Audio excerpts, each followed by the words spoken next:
ಎಲ್ಲರಿಗೂ ನಮಸ್ಕಾರಗಳು.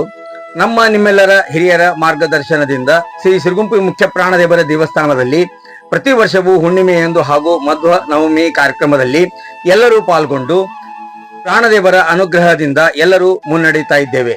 ನಮ್ಮ ಜೀವನದಲ್ಲಿ ಅತ್ಯಂತ ಮಹತ್ವವಾದಂತಹ ಈ ದೇವಸ್ಥಾನದ ಶಿಲಾಮಂಟಪ ನಿರ್ಮಾಣವಾಗುತ್ತಿದ್ದು, ಈ ದೇವಸ್ಥಾನದ ಮರು ಪ್ರಾಣ ಪ್ರತಿಷ್ಠಾಪನಾ ಪುಣ್ಯ ಕಾರ್ಯಕ್ರಮವು ಇದೇ ತಿಂಗಳು ಮಾರ್ಚ್ 16ನೇ ತಾರೀಕು ಭಾನುವಾರದಂದು ಇರುವುದರಿಂದ ಇಂತಹ ಅಮೋಘವಾದ ಕಾರ್ಯವು ಮುಂದೆ ನಮ್ಮ ಜೀವಮಾನದಲ್ಲಿ ನೋಡಲು ಸಿಗುವುದಿಲ್ಲ. ಕಾರಣ, ಶ್ರೀ ಸಿರುಗುಂಪೇಶನ ಭಕ್ತರು ತಾವೆಲ್ಲರೂ ಭಾಗಿಯಾಗಿ ತಮ್ಮ ಸೇವೆಯನ್ನು ತನುಮನ ಧನದಿಂದ ಸಲ್ಲಿಸಿ ಮುಂದಿನ ತಲೆಮಾರಿಗೆ ನಾವೆಲ್ಲರೂ ಮಾರ್ಗದರ್ಶಕರಾಗಿ ಇರೋಣ. ಪುನರ್ ಪ್ರತಿಷ್ಠಾಪನಾ ಕಾರ್ಯಕ್ರಮಕ್ಕೆ ತಾವೆಲ್ಲರೂ ಆಗಮಿಸಿ ಶ್ರೀ ಸಿರುಗುಂಪೇಶನ ಕೃಪೆಗೆ ಪಾತ್ರರಾಗಬೇಕೆಂದು ತಮ್ಮಲ್ಲಿ ವಿನಂತಿಸಿಕೊಳ್ಳಲಾಗುತ್ತಿದೆ. ಮುಖ್ಯ ಪ್ರಾಣದೇವರ ಪುನಃ ಪ್ರತಿಷ್ಠಾಪನಾ ಕಾರ್ಯಕ್ರಮವು ಮುಂದೆ ಯಾವುದೇ ಕಾರಣಕ್ಕೂ ನಮ್ಮ ಜೀವಮಾನದಲ್ಲಿ ಪ್ರತ್ಯಕ್ಷವಾಗಿ ನೋಡಲು ಸಿಗುವುದಿಲ್ಲ.